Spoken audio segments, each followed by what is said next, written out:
Do not just spit back one number when the brand says how much for a YouTube integration. If you have a rate card or a rate sheet in your media kit, delete that immediately. Take that page down.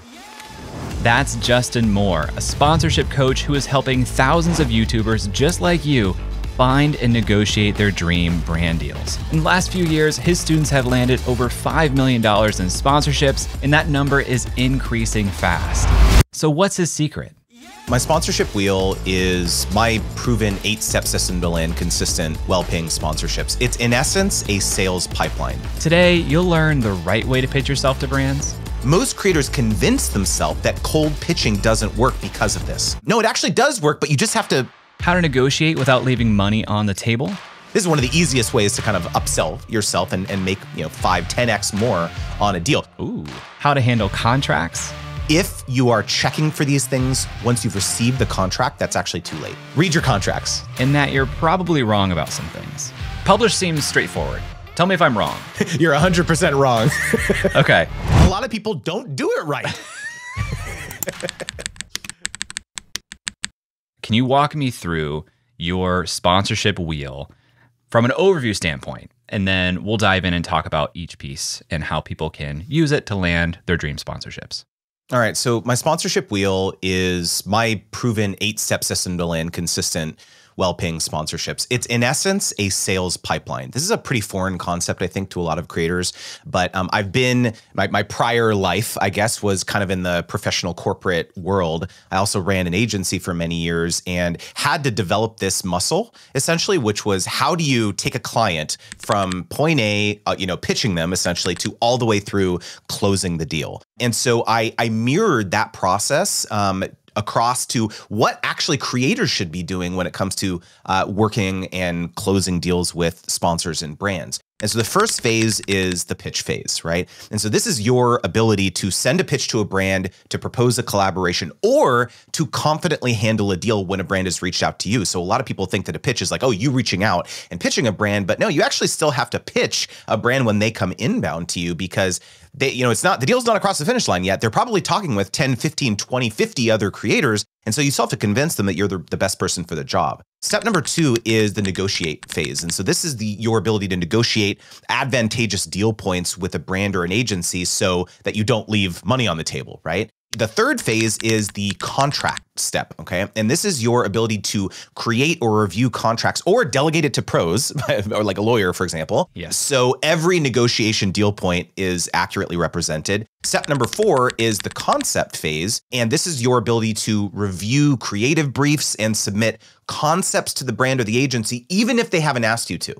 So everyone is on the same page, and we'll get into that further. The 5th step is produce. And so this is your ability to create content that meets or exceeds brands' expectations of timeliness, quality, and or performance. Step 6 is the feedback round. And this is, your ability to remain objective when brands or agencies request revisions or edits or reshoots so that the relationship is actually reinforced and not soured, which is a little like harder than it seems, okay? So step 7 is the publish around, and this is your ability to publish work accurately and on time without micromanagement by the brand and follow up with initial data and wins so that your contact looks like a hero. Remember, I ran an influencer agency for many years, and yeah, this seems like an easy step, but no, a lot of people do not publish things on time and they're not super responsive. And the final step is the analysis step. And this is your ability to analyze the overall success of the partnership, tie up all those loose ends, and pitch the brand on the next collaboration. This is so good. If I'm honest, I feel like a lot of my processes in the past have been pitch, produce, publish. Contract is in there a lot of times, but maybe half of these steps are things that I'm consciously thinking about, that I'm intentionally designing and going through. So quick note on aggregate data that I already have. I've had hundreds of creators take this assessment because I've turned my sponsorship wheel into an assessment that I call the sponsorship wheel snapshot. And it's a free snapshot you can take, and maybe we'll link it in the description. Essentially, I have data across all of these creators that have taken this. And without fail, steps 1 and 2 are where people rate themselves the lowest. And to your point, the produce step, the feedback, the publish, like everyone always rates themselves the highest because like that's their strong suit. Most creators, like we're publishing content all, every day, all day long essentially. And so it's just really interesting to see kind of where, because you essentially get emailed a graphical spider chart kind of representation of where your score lands. And yeah, it's the pitching, it's the negotiating, and it's the analysis phase. Those are the weakest for most people. Let's start with pitch, and let's assume that the viewer isn't getting many inbound pitches to them yet, or as many as they'd like, and they say, you know what, I am willing to go out and find people to pitch myself to. How do you recommend people go about doing that? So there's two parts of it. There's who you pitch to, who do you actually send this to? And the other part is what do you say, right? So let's talk about what do you say first, because if you're sending something that is really uninteresting, then it doesn't matter who you send it to, you're gonna get ghosted, right? So I have a pitching methodology that's called the ROPE method. It's ROPE. R stands for your pitch has to be relevant to a campaign that the brand is either currently running or has run in the past. O stands for organic, meaning that you can tie your pitch back to organic work that you've already published across any of your platforms. P stands for proof, so you can show and illustrate to the brand how you've helped other brands achieve results. And E stands for easy to execute, when they say, hey, yeah, actually, this sounds interesting. What did you have in mind, right? And so the form that most pitches take for, when creators reach out is like, hi, my name is Jay. I have this awesome YouTube channel. I have all these subscribers and I get this many views per video. Here's my demographics. They just kind of like open the trench coat and like, bare it all, right? Do you like it? Yeah, exactly. And they're like, please like me, right? And the brand is just kind of like, whoa, like, no, actually, I don't know you. And I'm not cool with you bearing it all. And they just either delete your email or they don't respond, right? And this is the dangerous part, actually, is that most creators convince themselves that cold pitching doesn't work because of this. They say, oh man, whenever I reach out to brand, like this is not something that's going to work. Like no, brands never respond to me. And so it's a really dangerous thing because no, it actually does work, but you just have to say something to actually get them interested and excited and wanting to respond to you, right? And so the big mindset shift and inversion that I hope everyone has is that your pitch has to be about them.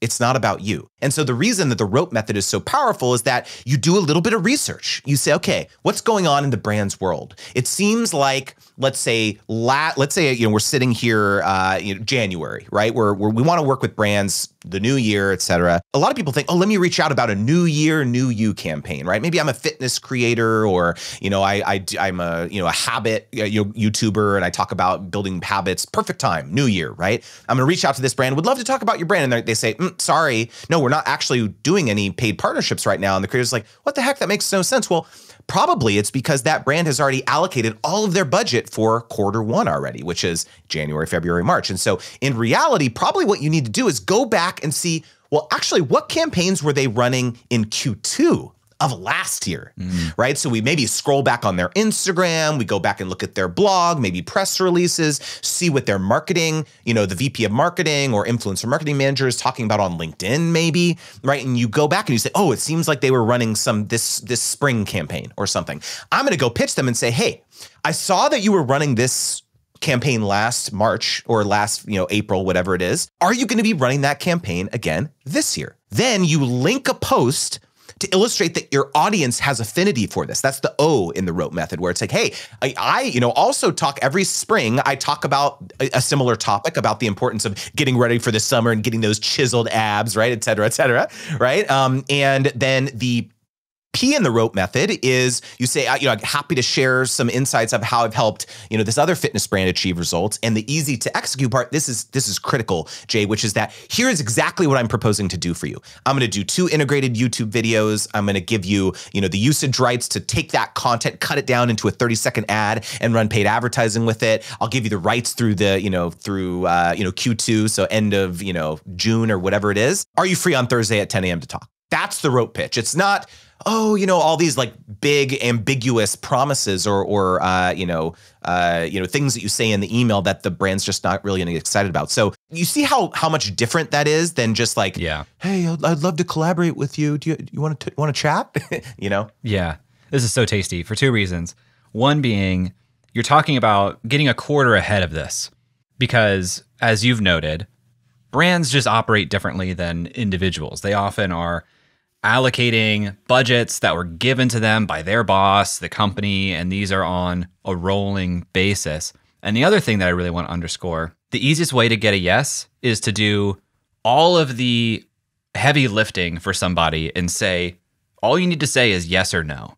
And in the previous paradigm where you're just kind of like showing people, your media kit and all these properties, you're still putting all of the burden of imagination for the campaign on that individual. It's work. You're handing them work when you're asking them for a partnership and for money ultimately. So this rope method is really saying, here's all the hard work. All you have to do is say yes.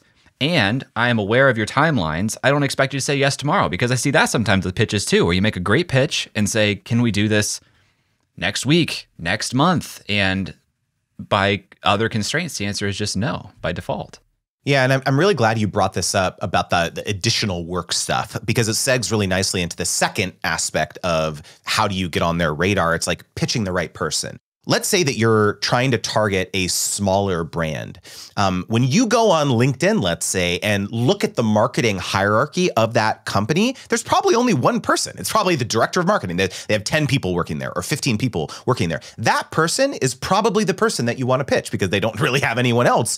And so they're doing all the things. They're wearing all the hats. And so the rope pitching method is even more critical in scenarios like that, because again, they're doing everything. They're doing the pay-per-click ads on Google. They're running their Facebook ads. They're doing everything because they have to, right? And so it changes, however, though, as the organization scale changes, right? And so let's say you're going after a medium-sized company. Now you start to have dedicated roles and titles called things like influencer marketing manager or partnerships manager, depending if it's a B2C, like a business to consumer, or B2B, business to business. Maybe it's the digital marketing manager. Maybe it's the content marketing manager. There's all these kind of different titles that you need to start familiarizing yourself with. But then when you go after some serious scaling, now you're going after the large multinational conglomerate type companies.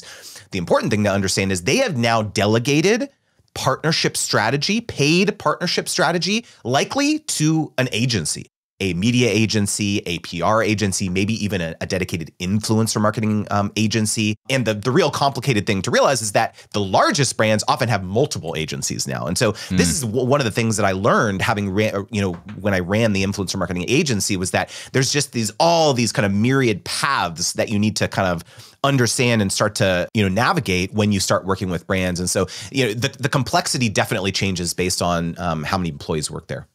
After a quick break, Justin tells us how to get brand deals even if you don't have a large audience. So stick around, we'll be right back. If you know me, you know how much I believe in memberships. My membership is the core of my business, and I believe that earning a living directly from your audience is one of the most sustainable ways for you to become a professional creator as well. So I want to tell you about today's sponsor, Uscreen. Uscreen is a beautiful all-in-one platform that helps content creators earn a living from their videos by unlocking predictable, recurring revenue.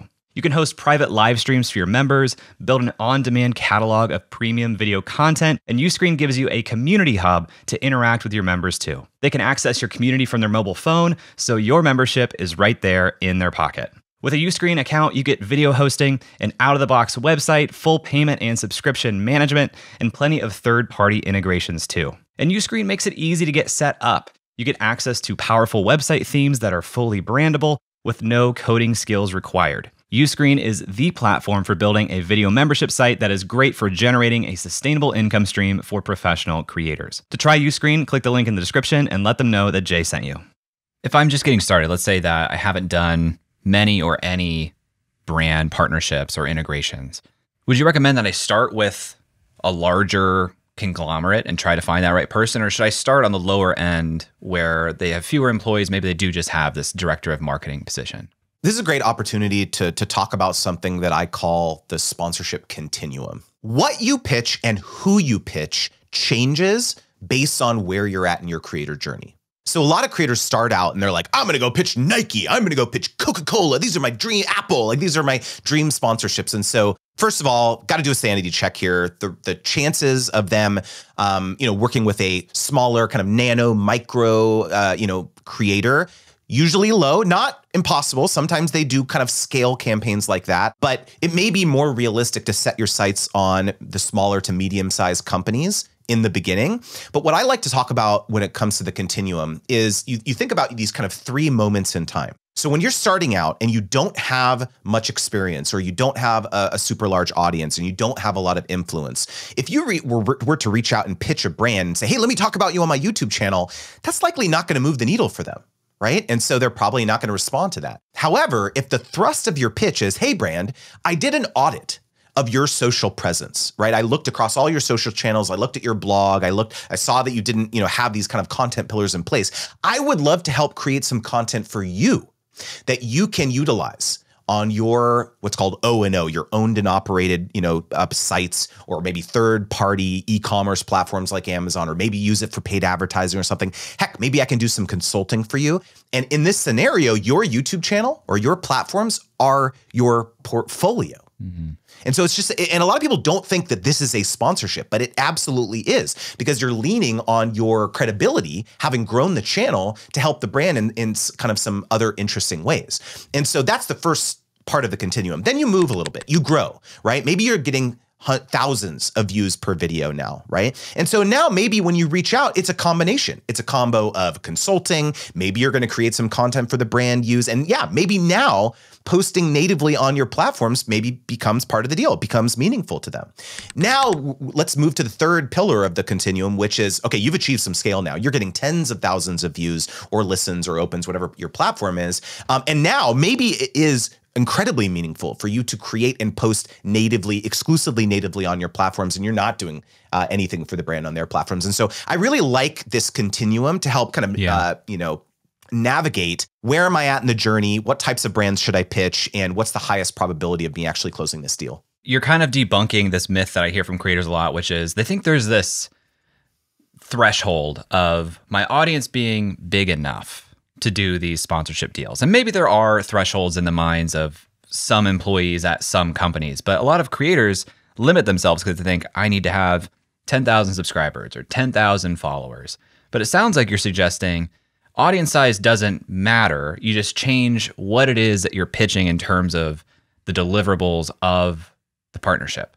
I'll be totally real. Like, there are absolutely brands who care about the vanity metrics. Like, some of y'all watching this or listening may have experienced this, where a brand reaches out, oh, you need this many minimum views on average for us to work with you, or a certain number of minimum followers or subscribers or whatever. So it happens. There are definitely ignorant brands, in my opinion, ignorant brands who don't understand that subscribership, a lot of those vanity metrics are irrelevant. Like, what really matters is the influence, right? Like, what are you able to drive the results for what the brand is trying to accomplish? And so I ran an agency. I've dealt with those clients. It's frustrating. It happens. But what I hope you hear is that there exists brands out there who are savvier, are smarter, but also you may actually need to educate them.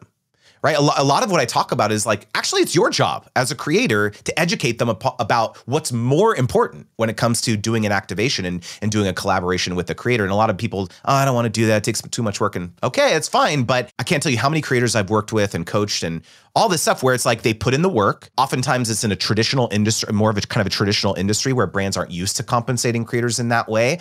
And so, yeah, sometimes it can be a slog, 6, 12, 18 months where they're having lots of Zoom calls and lots of emails, and it seems like you're running up against a brick wall, and then you finally break through. I can share a quick anecdote and story of a creator that I worked with who is in the scuba industry. His name's Thomas. His YouTube channel is called Circle H Scuba. And when we first had our initial coaching session, he was running up against this wall. Brand, they're used to giving free gear, free product, right? And they just are not willing to compensate or pay anyone. And so he just started on this path, educating, going to these industry trade conventions, talking with brands, kind of helping them understand the value of working with brands. And now he's finally broken through, and he has these, he got his first very lucrative paid brand partnership recently. He mentioned it covered the way he put it was it covered his mortgage payment. It was more than a mortgage payment, less than a MSRP of a Tesla. Those are his words. And so these really exciting things are happening to him because he put in the work. Okay, so let me recap a little bit. It sounds like you recommend using LinkedIn to find like the company page, probably look at who are the employees in this company, try to find the specific titles of marketing or partner manager, influencer manager, send them a pitch written in the rope method. At the end of that, the E part of that, easy to implement, you have a specific idea for what the deliverables could be. What happens next? What happens when the brand responds? How does the conversation continue, and what should I be trying to do as the creator?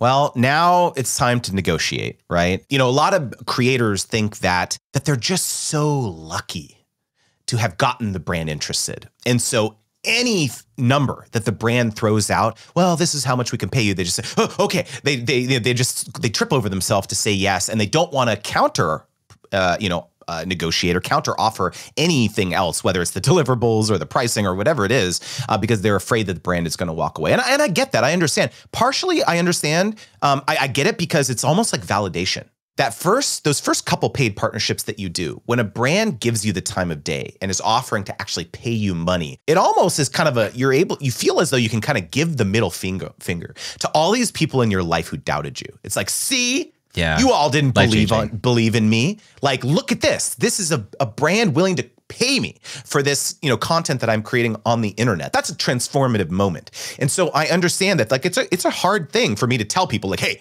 like, calm down now. Don't just accept the first deal. And so, I'll never fault anyone for taking that first number that they throw out. But once you get a few deals under your belt and start to realize, what, actually, I think I left a lot of money on the table, or I think I actually, came out with the short end of the stick here, $50 plus a free bag of potato chips actually maybe isn't the best deal, this type of thing, right?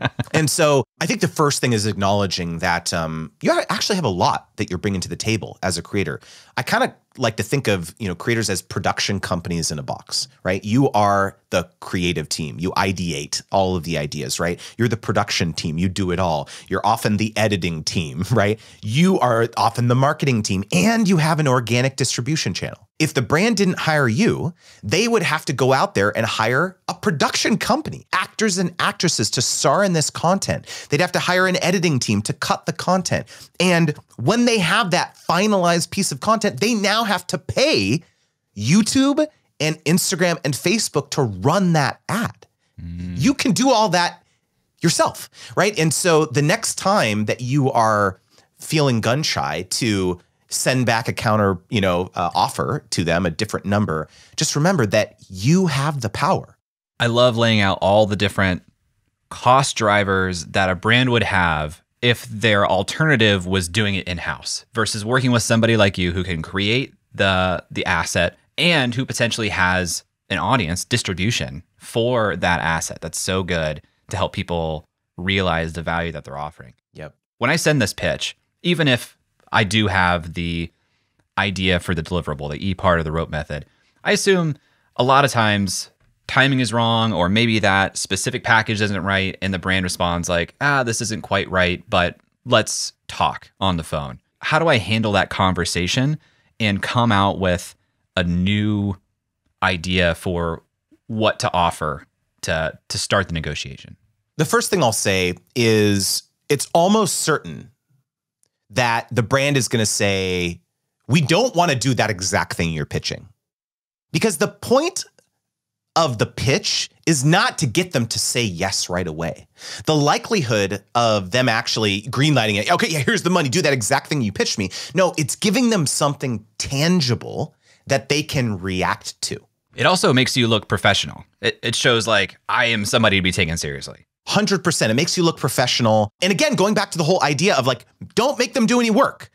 Now they don't have to think, oh, like, how could I create this creator? They don't know. They don't know who you are. It's you actually pitching what you believe is your strength, and them saying, well, you know what? That's interesting. I like your initiative here, but that's not our focus right now. Let's talk about this other perhaps initiative that we're working on next quarter. And so, this is a really important insight, which is that the point of a pitch is not to get the deal.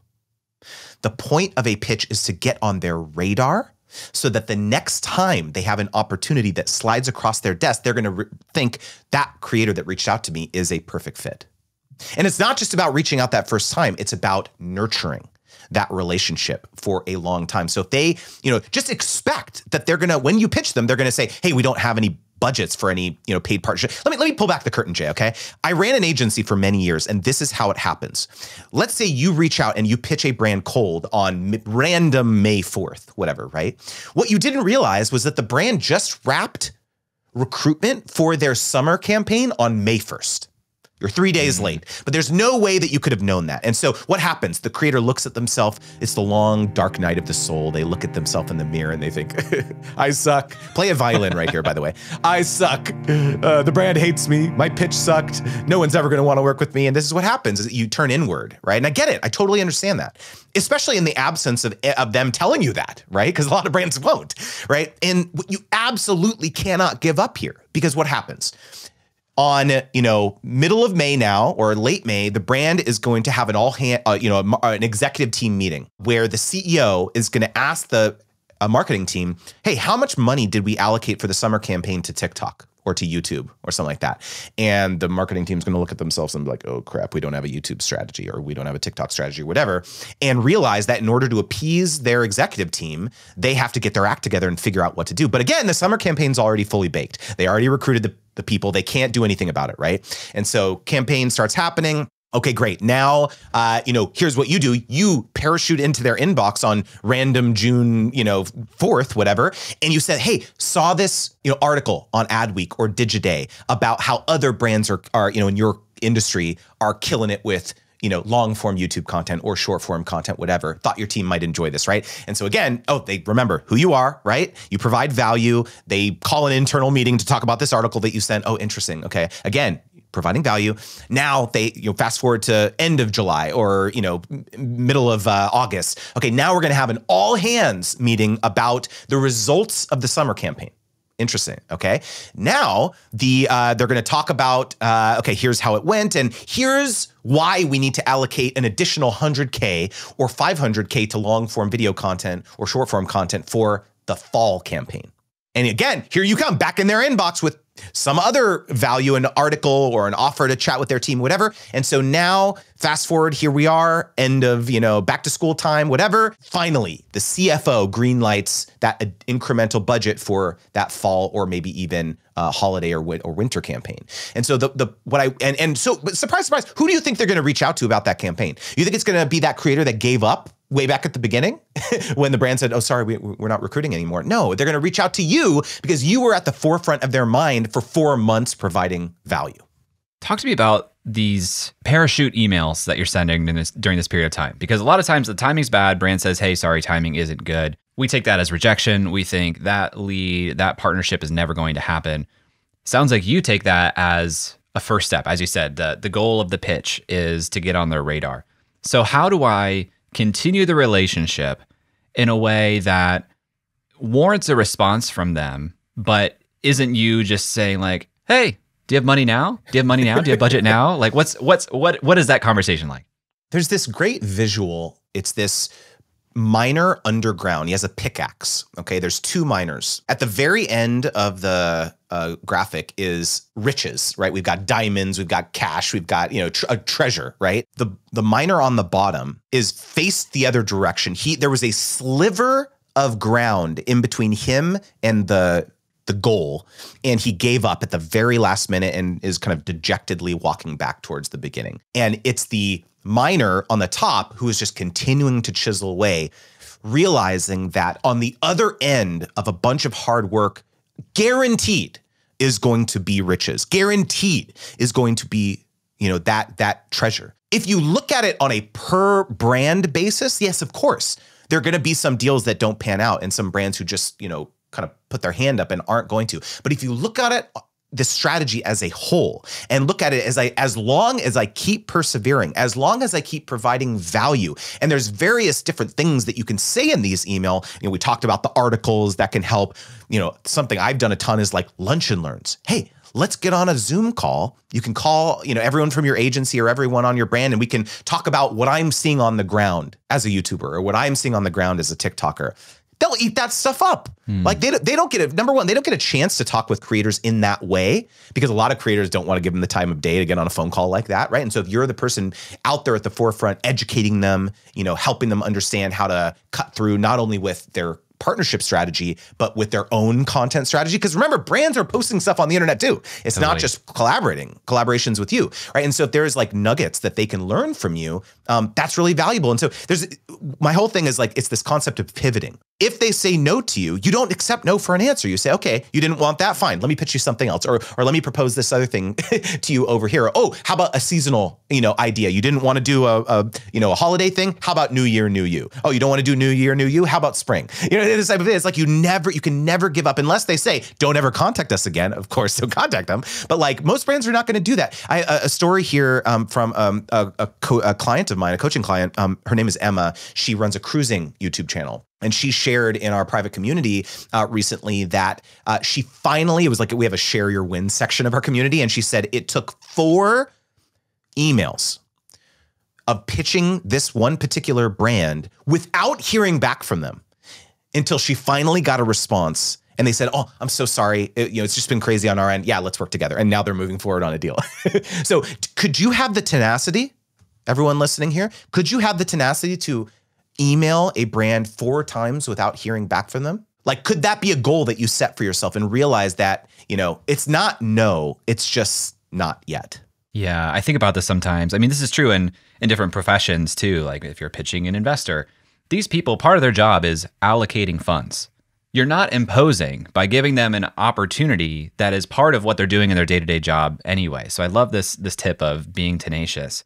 One response that I've gotten in the past is, hey, it's not a good fit right now, but can you send your rates for a typical video? And I hate doing that. I hate reducing what I can do to a typical rate card that I send to brand X and brand Y, who might be 3 times the size of brand X. So how do you handle that response of, hey, can you send your rate card? 100% acknowledge this happens sometimes. And your response should be essentially, every deal I do is bespoke. I do not have standard rates because what I propose to you, brand X, is going to be customized based on your objectives. And this is a great opportunity to talk about how important it is if you have a rate card or a rate sheet in your media kit, or you have numbers or a place that you send people on your website. Oh yeah, just go book a spot, on my YouTube channel or newsletter or whatever. Delete that immediately. Take that page down. If you're trying to price yourself in a vacuum, Jay, where the only thing that you're using to calculate your worth is your own metrics, you are completely leaving out the other 50%, which is the brand's objectives. And so a brand will have one of 3, 100% of the time, they will have one of 3 objectives. I call it my ARC framework, ARC. A is awareness. So it's a new product launch, or they're launching in a new territory. They were in the UK, now they're launching in the US, okay? So they want to, top of funnel. They're trying to get as many eyeballs on this thing, okay? R is repurposing. So the primary reason that the brand wants to collaborate with you is to take your content that you create and repost it on their social platforms, embed it on their website, maybe run paid advertising with it. And the final is the C is conversions. And so this is where the brand, they want to drive sales. They want to, generate app downloads. They want to get trial signups for their software program. The reason that it's so critical that you understand what success looks like to this brand is that your pricing has to change. A lot of creators think that the only thing brands care about is conversion, because some will say that, oh yeah, sales, that's what we care about. But again, going back to this education piece, a lot of brands don't really understand the difference between these 3 things. Let me give you a quick example of why this is so critical that you ask them about their objectives. Is that, let's say that you say, hey, what would success look like to you? What is a win for you if we were to partner? They say, oh, well, we just love the way in which you create video content. It's super compelling. And the main reason that we want to work with you is we want to, take a 30-second cut down of the YouTube video that you post and run ads with it. In your mind, you should be like, they just told me that they don't really care that this is going live on my YouTube channel. What they really want to do is run ads with it. So instead of saying, here's my rate for one integrated or one dedicated YouTube video, you say, hey, you know what? Knowing that that's your goal, I can actually create 5 30-second videos that you can run as ads, and I'll vary up the hook. I'll vary maybe the key messages. I'll have different calls to action at the end. You can just throw that in the meta, Facebook, Instagram black box, see which one does better. Since that's what you said, how about we do that instead? And I won't even post it on my YouTube channel. Yeah, it's going to be 5x the investment. And you know what the beautiful thing about that scenario, Jay, is that now the amount that you can charge is completely detached from your subscribership or your viewership. Totally. Love that. And a lot of times, especially with YouTubers, I find they get really uncomfortable about making like a dedicated video for the sponsor. And they don't realize that maybe what the sponsor wants is just content of a user, somebody who loves the product talking about it, they can put on their own channels. It doesn't need to be a dedicated video to your subscribers. It could be this repurposing objective. When does this conversation happen? How does this conversation happen to figure out the brand's objectives? I mean, this should be the very first question you ask them, whether it's in an inbound, email inquiry or, preferably getting on a phone call with the brand. And I know a lot of creators are like, I don't know if I want to get on a phone call with the brand. That terrifies me. If I told you that establishing that initial rapport could be the difference maker to differentiate you from the 50 other creators that they're speaking with, would you do it? Because this is what happens is that, remember, I ran an agency for many years, and the creators who were willing to just kind of get on a phone call with us, maybe it was a campaign where the brand wanted some creative ideas from some of the potential partners before kind of green lighting the whole thing. If you were the creator who was willing to jump on a 10, 15-minute phone call with us, even if you ultimately quoted us, our agency, to 3x what these other creators, were charging, we might just go with you because it seems like the campaign is going to go better, right? Because we could put a face to a name. It seems like you're serious, you're professional, as we talked about, And so don't discount the value of just sucking it up, just figuring out, dig deep and find that confidence to kind of get on a phone call. And you just ask them literally, what would success look like? What would a win look like? And the other reason why it's so critical is that if the brand can't tell you, that's a red flag. Because you're setting yourself up for failure. If they can't tell you, like, here's what success would look like, this many sales or just this many impressions or views or just more brand awareness or whatever, if they can't tell you that, then there's no way that you're going to win. Because if anyone has ever had this happen where, a brand reaches out, they say, how much for a YouTube video? You quote them a number, you do the deal, you post it, and then the brand comes back and they said, hey, it didn't generate sales or it didn't generate this. And you're like, you throw your hands up and you're like, well, you didn't tell me that was like, the goal. If that was your goal, I would have recommended you do this thing over here because that would have moved the needle, more meaningfully. And so again, the onus is on you to be asking these questions as a creator. Something that's probably worth reminding people is brands run on people. Like, you're having conversations with real people who have jobs, who want to enjoy their day-to-day. So like, if you are a pleasant person to work with, that's going to carry some weight in their mind when ultimately they're just doing their job. So like you're saying, getting on the phone, having these conversations, adding value. There's like this fourth unstated goal beyond awareness, repurpose, conversions, which is I just want to like enjoy what I'm doing. And if you can be somebody that's like their favorite partner to work with, that probably gives you some pricing leverage as well. 100%. If I ask the brand what their goals are and they don't know, obviously I try to help them arrive at it in that conversation. But if they genuinely don't know and they have to like ask their boss, do I forego the campaign because I don't see a way to win? 100%. Don't do the deal. You can't do the deal if they don't know you're setting yourself up for failure. Hopefully you're able to have these conversations and try to ascertain or maybe help them through. This happens a lot where you may be talking with a brand who's never done an influencer marketing campaign, or maybe they've only dabbled in it. And so again, like they don't know the difference. You'll ask them what success is and they say awareness and conversions. And you're like, hold on a second here. Like we're talking about very top of funnel and the very bottom of funnel here. That's not, I can't accomplish that in a single YouTube integration, right? So now is the time to educate them. Okay, well, if that's the case, we should probably do multiple videos. Some will be focused on that top of funnel because again, the way in which you tactically execute that integration will change, Jay, because an awareness campaign is maybe it's a video podcast you're doing on YouTube. You say, this podcast is powered by or supported by brand X. And there's no other mention of it. Maybe throughout the entire episode, you may not even link them in the show notes. because that's an awareness goal. Maybe there's like a little, badge on your podcast cover art that says powered by brand. That is an awareness play. A conversion play is click the link in the description box and, use Creator Wizard 20 for 20% off your first purchase. That is a bottom of funnel direct response conversion play. Again, the way in which you tactically execute it is going to change based on their goal. And so you have to educate yourself as a creator about the difference. You're so good at this. And this is something that we talked about on your podcast, where you helped me with my sponsorship strategy, which has helped me a lot because we work with some of the same partners. And I know, well, one, I can see that you're going about the partnership much different than I am. And I know that you're probably capturing more value and probably creating more value, certainly creating more value than I am at times. And it's because you do this step of learning about the goals, creating a bespoke package. So that's what I want to talk about next is how do I create these bespoke packages of deliverables? Once I've talked to the brand, they've told me their priorities, they've told me their goals, what's the next step for me to get this thing moving forward?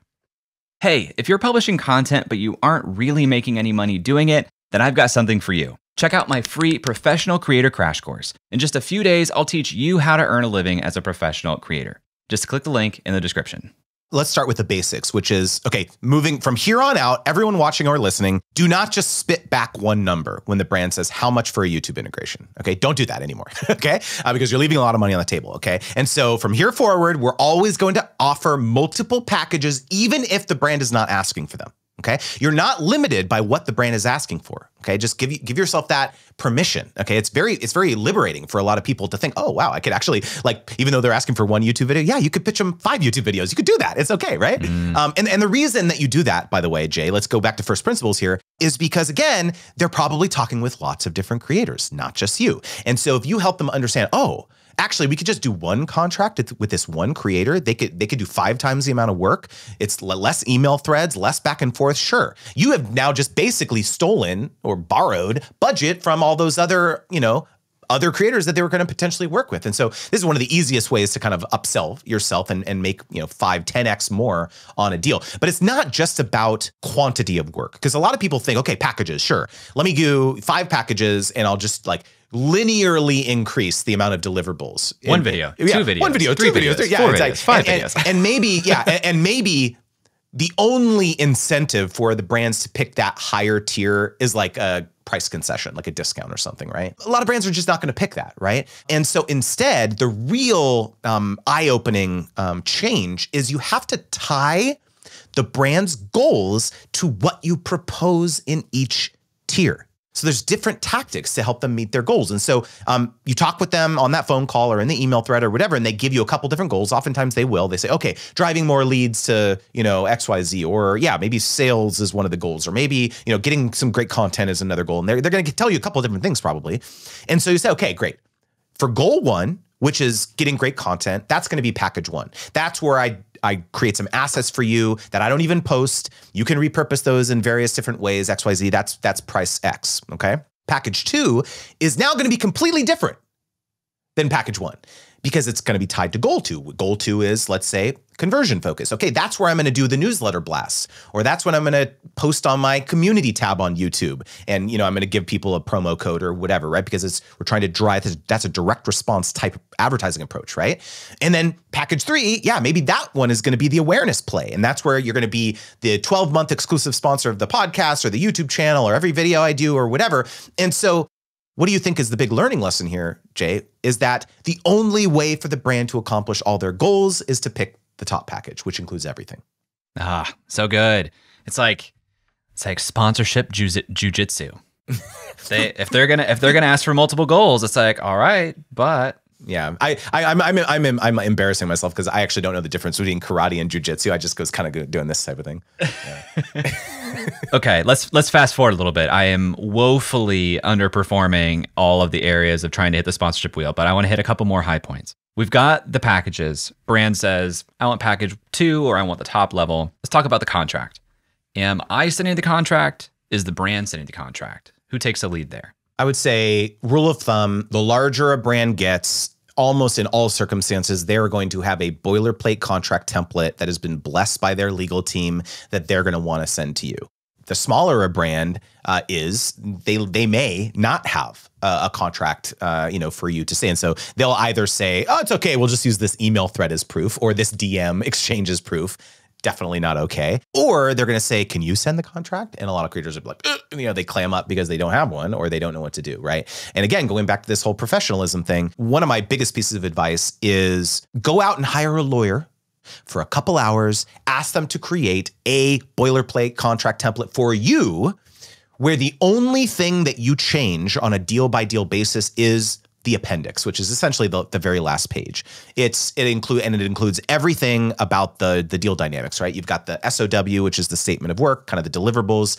You've got the usage rights, you've got the exclusivity, and all of the other terms in the beginning of the document are kind of all the stuff to protect you, right? The limitation of liability, to make sure that, there's no perpetual rights that the brand is receiving to your content, et cetera, et cetera. And so a lot of people say like, oh, well, I don't have the money to go out and hire a lawyer to do that. And so here's where I sit you down. I'm going to be your tough love sponsorship coach here, your mentor, and say, look, if you're starting any other business, there is a cost required for you to start that business. Let's say you're creating an ice cream shop, okay? What do you have to do? You have to hire labor, you have to hire equipment, you have to get insurance, you have to probably pay for that brick and mortar location with a rent or a lease or whatever, right? That is a cost to actually run that business. And so as a creator, what are your costs? Camera equipment, software, computer equipment, whatever. And if you're doing partnerships with brands, probably hiring a lawyer to create a contract template for you is a worthwhile investment.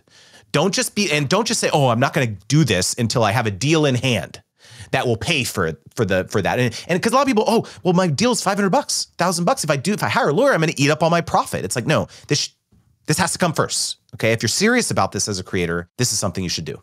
And maybe it will eat up all your profit on this deal. And then you have it for the future. Exactly, on this deal. You mentioned a couple of key points there if I'm creating my own contract. I think you said deliverables. You had a couple more things. If I'm adding those to my contract, first of all, can you repeat those important aspects? I think there's 3 of them. Yeah, there's so I call it the DUE rule, which is DUE, the deliverables, the usage rights, and the exclusivity. Those are kind of the main buckets that you need to consider when you're kind of scoping a deal. And what does that look like? We've talked about deliverables. We haven't talked about usage rights or exclusivity. How does that play into these deals? Because maybe it is part of the negotiation up front, but it sounds like it's definitely a part of the contract phase here. We talked about, sometimes the brand, the chief thing that they care about is using this content in other ways. I have a quick story here. Early back in the day when my wife and I first started our YouTube channel, when she started in 2009, she was tickled to get any free stuff, right? And even when a brand offered to like pay her, that was like, whoa, this is crazy, right? And that was kind of the early days for us.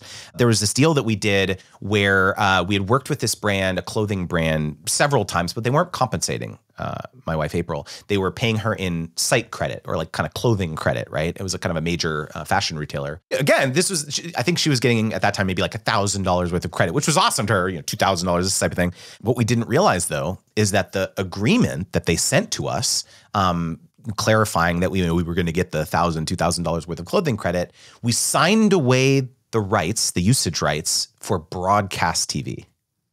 And so one day we turned on the TV, we were just like watching TV, and there goes April's face, her YouTube video. They just took a cut of that YouTube video and put it into a broadcast TV commercial, and that thing ran for years.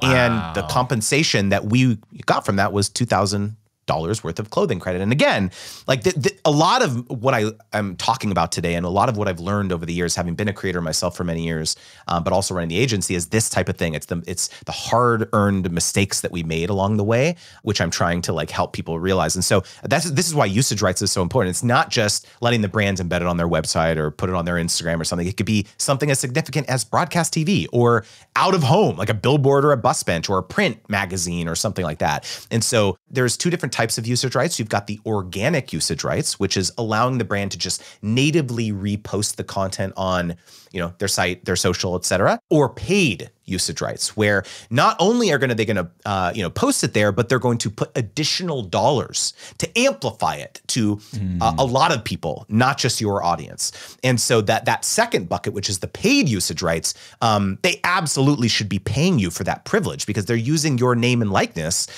to essentially rub off on their brand. It's essentially a very, very loud testimonial for them, right? And the exclusivity is also very critical because the brand is oftentimes telling you, it's sometimes called competitive protection, where they're saying, hey, you cannot work with our competitors in a certain category for a certain time period, right? So they may say, yeah, you can't, work with, let's say it's a consumer electronic. Actually, I have a story here. A creator that I worked with early on coaching, she did a deal with a mattress company. Okay, these like Casper and Lowell and a lot of these large mattress brands. And so the deal was for a free mattress. She wasn't compensated, okay? And the deal that she signed was exclusivity for 5 years for a free mattress. And so let's say one of these other larger, mattress brands came to her in 4.5 years and was going to pay her had a big bag with a money sign on it and said, hey, let's collaborate. Sorry, can't do it. So read your contracts, moral of the story. Yeah. So when you create your own contract, if you're sending it, you can write your own terms here. But if you're getting the boilerplate contract, which is usually longer, it's more intense, it's usually more restrictive, I would guess. It sounds like you are looking specifically at things related to usage rights, exclusivity, and you're saying, am I being paid for that? If not, let's remove it. If you want to keep it, pay me more for it. It sounds like the conversation that you're having when you get these contracts. So we actually have to take a step back here, which is that if you are checking for these things once you've received the contract, that's actually too late. You need to be ascertaining these deal dynamics at the very beginning of your negotiation with the brand. Because the moment that you have a written contract in your hand, your contact has told all of their superiors and the legal team that you are good to go. And so if you're catching something at the contract stage and coming back and be like, you need to pay me more money, that contact now has egg on their face. They have to go back to their boss or to their client if it's an agency or the legal team and be like, hey, I know I told you that Jay was locked in, but now he's demanding more money. And it introduces all this friction and it kind of sours the relationship because it makes you seem greedy to some degree, right? Yeah. And so it's your job, the onus is on you to actually catch this stuff earlier. And when you're ascertaining this early on in the conversation, sometimes when we think about contracts, it starts to feel like a combative, negative conversation, like a battle, I win, you lose. But I would guess there's a lot that you can convey in like your tone and inflection when you're talking. You're not like, hey, no exclusivity, right? It's more like, let's talk about exclusivity. Yeah. Like making it more of a conversation where you're like agreeing on something and not like fighting. Exactly. It's like, again, going back to, it's just a bunch of questions. It's a series of questions. What platforms are you looking to activate? Because a lot of brands will come inbound and we'd love to collaborate. They don't have a scope of work. They're just that we would love to collaborate. Like, let's talk about that, right? And so your job is to come back with a list of questions, whether it's on the phone call or over email. You say, ask about the deliverables. You ask, are you looking to use this for paid media? Are you looking for exclusivity? It's these questions that you ask every time to scope the deal. And a lot of creators be like, well, that sounds like it's going to scare some of the brands off. And my response to that is good. Good. It should scare some brands off because you don't want to be wasting your time with brands who don't understand the importance of these types of aspects. I want to fast forward through the concept and produce phases a little bit because I'm going to trust the viewers to do a decent job of that, and you'll get better over time. The step of feedback before publish in your sponsorship wheel, I can see creators getting frustrated there with like, hey, I made this thing. I put a ton of time into it. What do you think, brand? Brand might come back and say, can you change these things? Not realizing how much effort it would go into to changing those things. So how do you recommend people handle this feedback period before the integration goes live? So I know you want to gloss over those other steps and we can do that. But what I will say is that it's actually these steps, concept, production, feedback, that ultimately determines whether or not a brand will collaborate with you again. Okay, say more. Because having run the agency, I can speak to this firsthand that it wasn't those first couple phases, the pitch and the negotiation, et cetera, like that we just have to do that with every partner. But you never really know how a relationship is going to go down until you get into the meat of the execution of this partnership. And that's where you find out whether the creator is responsive, if they're communicative, if they're professional. Because there's going to be multiple back and, if I look at some of the threads, the email threads that I have with a lot of the, my wife and I have done over 500 sponsorships. If I look at some of these email threads, they're maybe 100 emails deep for a long-term partnership, wow. right? And so there's a lot of back and forth. There's logistics. There's things that come up that you weren't anticipating. This happens constantly where, they'll send us the finalized creative brief, which is kind of the document outlining everything they want us to talk about. And then, maybe we either, have begun production or we've finished it and it's in their hand and they come back and they be like, we're so sorry. The client has introduced a new requirement that we didn't understand or expect. How can we tweak the content to accommodate for this new request? And so if your default response is no, you're ruining the creative purity or integrity of my craft. Screw you. I'm never working with you again. What do you think is going to happen? You think that brand or agency is going to ever work with you again? No. Whereas in a lot of instances, when we ran the agency and we were asking for kind of these small changes, it literally would have required a quick 30-second voiceover. Just but on principle, a lot of these creators are no, they have their arms crossed, right? And so my default here is let's just figure out how we can make this work. And yes, there may be, there's obviously this is shades of gray here. There are going to be certain requests that will, maybe warrant some incremental compensation if they're asking for full reshoots or, things that are beyond what would be considered reasonable. But for most times, just do it. The brand is going to love you. They're going to remember the fact that you had their back in a pinch, right? I could talk a lot of stories about this type of thing, but the creators that we worked with over and over on the production phase and in the feedback phase when we're introducing comments that may be a little challenging, et cetera, it's the creators that really understood that this is a business transaction that we ended up working with consistently. Something I love about your work, the way that you work with people, the way that you teach people, is you're always prioritizing the long-term relationship and renewals. You go into every partnership thinking, I want to set this up to get a renewal with this brand, which I don't think is the default for a lot of creatives. Not because they don't want it, but because they're just not thinking that far ahead. And what you're saying here is similar to what we said earlier. People like to work with people. People like to work with people they like to work with. And the easier you are to work with in these pinches, that actually becomes an opportunity for you to stand out and deepen your relationship with these brands. I have this belief that, we were talking earlier about packages, package strategy and making different things. A lot of people think, how can I upsell and make the most amount of money possible on this particular deal? And my approach is do not upsell the deal, upsell the relationship, okay? Because your goal is, I'm going to nerd out a little bit here, is to reduce churn and increase LTV. These are terminologies that come from kind of the software world or the sales world, where churn is you're trying to reduce the number of people who stop working with you. In software, it's the amount of people who cancel every month on the software, right? And LTV is lifetime value. So your goal is to make the most amount of money possible throughout a long time period.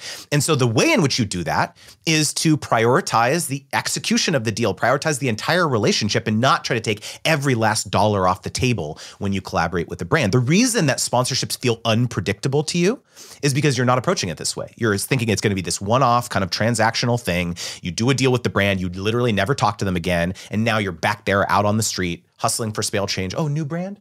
Okay, here. Oh, what brand one works with me now this month, right? And so a lot of people, sponsorships are great, but you can never really rely on that income, which is 100% false if you design a sponsorship wheel. All right, I'm going to move past publish. Publish seems straightforward. Tell me if I'm wrong. You're 100% wrong. Okay. What happens with what's the complication with publishing besides hitting publish? Well, a lot of people don't do it right. They don't publish on time. They don't publish the correct version of the asset, especially if there were multiple versions and back and forths. They don't publish a clickable link in the YouTube description box. You can't actually click it. They don't put it above the fold, above show more, so that you can see it without having to expand it. They don't put the right messaging, the right coupon code. They don't test to see that the coupon code is actually working. That's your job as a creator. There's all these different things that you need to be verifying before this actually goes live. Because what happens in that scenario? If the link doesn't work or the coupon code doesn't work, your audience is going to get pissed off. And it's going to affect the performance of the campaign. Not as many people are going to buy it or sign up or things like that, right? And so there's a lot of details that you have to verify before you actually publish something. You can't just mail it in. The irony here is my most recent partnership, I screwed this up. I published a call to action that said, get 50 or save 50% using this code. And the brand had changed the copy to say save $50. And I missed that change of character from $50 to 50%. So my audience goes to link, they say, hey, actually this is 33%. And I didn't test that code. And so what did I have to do? I had to email a brand with egg on my face and say, I screwed this up. What can we do here? They were very gracious in changing it so it was 50%, what I had promised in the email. But here I am saying, damn, this is a great sponsor. I feel like this campaign could have gone well. This is off to a really bad start. So you're right. I undervalued the publish steps, and it shows through in the work. But the story has a happy ending, which follows through in step 8, analyze, which you've taught me and I wasn't doing before either. So if I do this, talk to me about analyze. What does that step mean?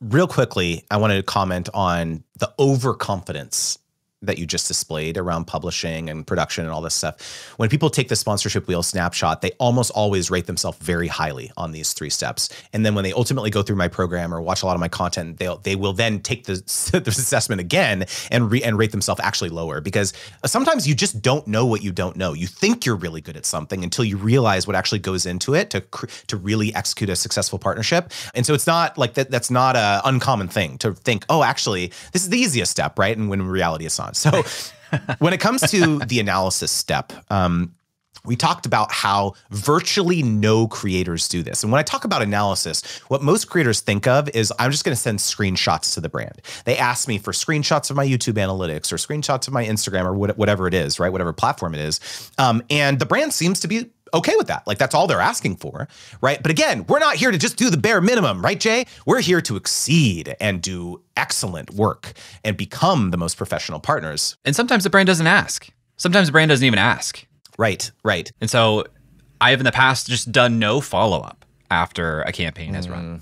You know, the reason that I think most people are very scared of the analysis step, Jay, is because they're afraid that the campaign didn't go well. They're afraid that they didn't drive the number of sales that the brand was expecting, or didn't get the amount of views. Like we all experience this. Like, man, this YouTube video with the brand got like half the views that my normal videos, get. And so the brand must be pissed.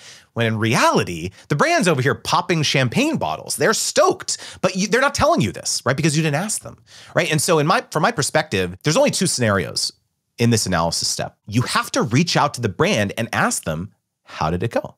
And it requires a lot of humility and objectivity here, because the brand's going to say one of 2 things. They're either going to say, it went awesome, and so now you're going to pitch them on the next deal. Oh, great. Great to hear it went well. Here's an idea I have for the next collaboration, right? Or they're going to give you some challenging feedback. They're going to say, well, it didn't go so well, or we didn't get the number of sales we were hoping, or didn't get the number of views or whatever. And so now it's your turn to be introspective and think, why is that? Why do I think that went well? Let me go look at the comments. What were people saying about it? Like, oh yeah, I tried that brand or that product. It didn't go so well, so I'm not going to try it. Or, oh, it's too expensive. Or, oh, blah, blah, blah. These are all objections. Think of yourself as a consumer. You have objections when you're scrolling a website, deciding whether to purchase something. Your audience does too. And so it's your job to analyze, like, how can I overcome these objections for the next thing that I'm going to pitch this brand? And so you're either going to win or you're going to learn, as Nelson Mandela once said. And so if you can have the humility to approach the brand and say, oh, thank you so much for that feedback. I agree. I think they could have done better. And here's how I think we can improve it on the next iteration of this content based on the data, both quantitative and qualitative insights that I've gleaned. And so let's take a look at what I call a post-campaign report that you deliver to the brand that is much deeper than just screenshots of your insights. So this story, normally, especially in a situation where I feel like I screwed up, I would retreat into a corner and not do anything. I reached out to the sponsor and said, hey, it's been a couple days. How did this go? He responded, couldn't be happier with the results. 31 new customers, well over 300% ROI goal. And I wouldn't have known that if I didn't reach out. He also followed up and said, I actually think that the 50% off pitch is much more compelling than the $50 pitch. So now the sponsors learned something, and it might change their future approach with other creators as well. So you taught me this, because normally I don't follow up on it. And it was exactly for the reason that you shared, which is I'm not getting goals. I assume the goal is conversion. And if the conversion didn't do well, then I feel embarrassed and I don't want to face my embarrassment. But it's unlikely that I'm going to face anger in responding to that sponsor, because a lot of people probably like me, they're probably not even hearing from most of their creators. You know, I think the best advice that I can give around how to steel yourself to feedback that might be tough is exactly how most people deal with trolls and negative comments. Okay. If we've all been doing this a while, we've all got negative feedback, and I think we've all kind of developed some sort of mechanism for how we respond, whether it's deleting, whether it's blocking, whether it's engaging, whatever it is, however you do that, you carve out a little place of your brain for how to deal with that. And this is what I would suggest is like, figure out how to deal with challenging feedback when you work with partners and approach it the same way. You can't block or delete them, obviously, but like, how do you approach it, right? How do you respond with objectivity, with maturity, and understand that there's an opportunity here? Because how many times have you engaged with a troll or a negative commenter, you've been really respectful, and they've apologized, or they've said, oh, you know, now I'm your biggest fan because, you know, you took the time to actually like listen to my feedback. Like that you can absolutely win over sponsors where the relationship was kind of going south, and you actually, you know, were able to salvage it through your maturity. Shows professionalism. It makes you fun to work with.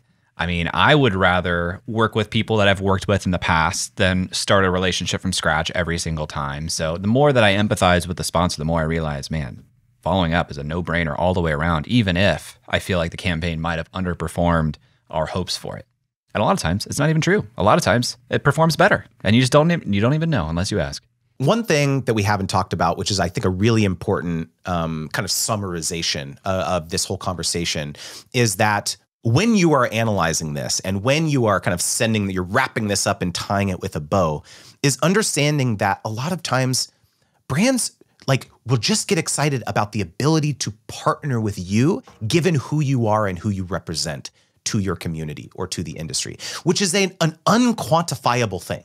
Like the fact that the brand could say, I am partnered with Clouse, I am partnered with Creator Science, that is a valuable thing. How do you put a price on that? And so even if the campaign, you know, doesn't perform well to their expectations, they just may keep it rolling because of, you know, being able to, you know, continue this partnership and be able to say that vocally on social media in their all hands marketing meetings. You would be shocked at the amount of money that some brands will spend just so it can kind of virtue signal internally, where they can get up in front of their marketing team and be like, look at this awesome partnership we did with this really big industry leader. Like this happens all the time.